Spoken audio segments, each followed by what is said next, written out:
Hello and welcome back to the Borderlands playthrough. Alright, it looks like it's day. Obviously, we won't get attacked by anything during the day. Yeah. You might want to check your, obvious sensors there. But, yeah, day and night cycles, they don't really affect the game that much. Are they oddly placed at all? Well, there's something something later on that says the day is like 60 hours long when it's obviously not, so. I mean, like, is it like you're only in day for like 5 minutes and all of a sudden it's night for an eternity? No, there's a pretty good transition. Okay, So. it's not like Legend of Zelda: Ocarina of Time later on in the game when daylight is only like 20 minutes long. Oh no, it's nothing like that. So hope it's night again. It's kind of like, I really wish they would apply this into more games than usual. The game Animal Crossing Wild World for the Nintendo DS. Oh yeah. That had real-time lighting schemes, so if it was noon where you were, it was noon in the game. Oh yeah. I think that would just be really cool to be playing a game that was like that. Well, Burnout Paradise has a setup where you can set it up like that, or you can actually time it where it's like an hour, 12 minutes, 24 minutes, stuff like that.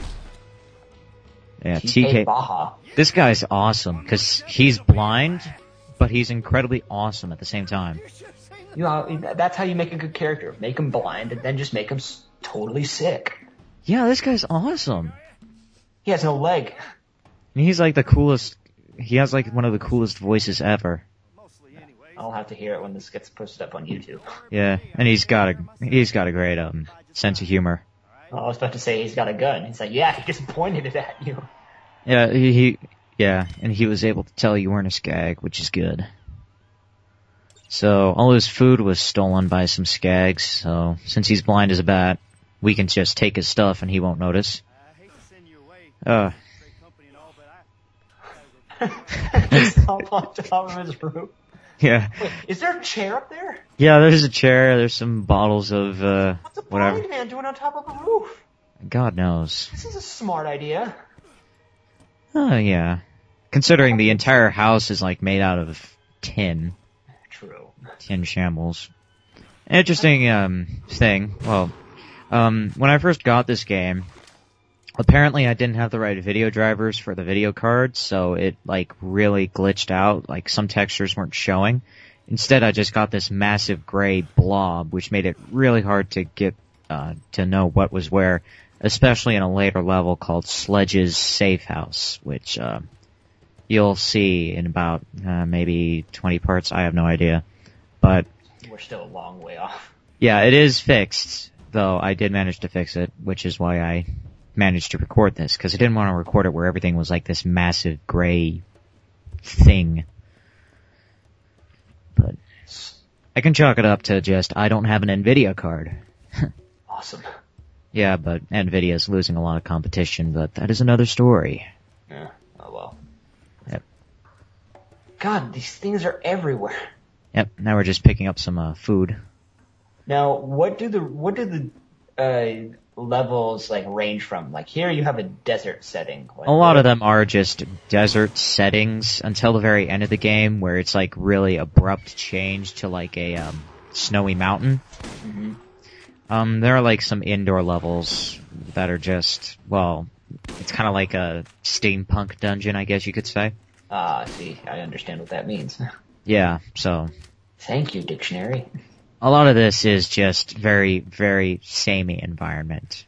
Which, you know, if it was a super realistic game, like, say, maybe, Halo or Gears of War, it'd be very, very bland and boring, but... Because obviously Halo and Gears of War is realistic. Well, yeah. Well, Halo does a bit better with the, real is brown than... True. Halo just spits color in your face. But, Avatar. not that Pandora. If I touch this plant, it lights up. This is not that Pandora. No, it's not that Pandora. I'm just gonna keep making that joke forever now. Yeah. But, you know, this kinda does something a little interesting with the desert, because everything is all in shambles. It's all comic book cartoony style, which is you know, it's really refreshing. I do really wish more games did this style, because it's a lot easier to make everything look nice. Mm-hmm.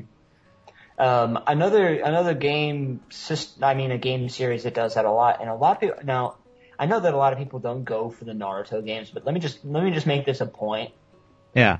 That people always ask me, because they feel like asking me anyway, why do they do this? And it's like, you have to understand that they're making a game out of an anime.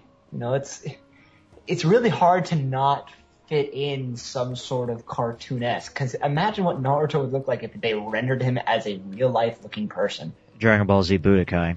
Ugh. Yeah, the original Dragon Ball Z Budokai looks like crap, but okay, I'm not a huge... I don't really like the anime style, and I really don't like Naruto, but I will agree with what you're saying there. It'd just be awkward if they did it as anything else, so... You know, I will commend, you know, anime games for one thing, they at least stick to a style. Right. But that kind of just makes Kingdom Hearts a little flawed, because it is just based on cartoons. Which is true, but at the same time, it's Disney and then Square Enix. You know, Yeah. I feel like they have more stuff to work with. Yeah, and I will admit, you know, not all of those movies do cell shading, so, well, like cell shading block colors like Wind Waker did. True. That was just funny to watch. Wind Waker is seriously underrated. It is. Nothing's cuter than a little chibi Link. Nah. Oh, look at his giant head. Anyway, back to the Psycho Doctor. Yeah, oh yeah, I'm supposed to go to TK Baja. Oopsies. Man, good to know that you went in the completely other direction. Oh yeah, you know. Do you get any vehicles in this game? Yes, you do. In Okay, fact, that's the terminal over to the left. So to say, you're walking all over the damn place. Yeah. I'm not going to TK Baja's right now. What's going on? This all was pre-recorded, but yeah, I'm just going over here. Oh yeah. Just Holy crap. Yeah, this is a very graphic game. Don't get me wrong. Well, I have to admit, like, when you can compare this, you know, Gears of War 3. Gears of War 3, yeah. That hasn't even come out yet. We can just imagine how gory that one's gonna be. I've never played any of the Gears of War games, so... What I meant to say was God of War. Okay, yeah, I still haven't played those games either. But I've heard they're really good. The third one, good God. You're not playing a game. You're playing a movie. Now, it's not like reaction commands and things like that. Okay, I was gonna say. You're actually playing it, but you're not thinking, I'm playing a game. You're thinking, That sounds awesome. Just look at the trailer, and just look at gameplay. My God. Speaking of gameplay trailers, Metroid Other M looks fantastic. Oh, yes. I mean, they just released a new gameplay trailer. My God, it's like Super Metroid, but in 3D. Mm-hmm. And with the control of Metroid Zero Mission, along with some of the shooting from Metroid Prime. I mean, it just looks amazing. Sorry, people who are viewing this. We don't mean to just totally randomly go off into different games, but right now it's just like, I'm just waiting. It's just the beginning. Yeah. I'm waiting for something new to happen. Anyway, we're nearing the end, so see y'all next time. Later.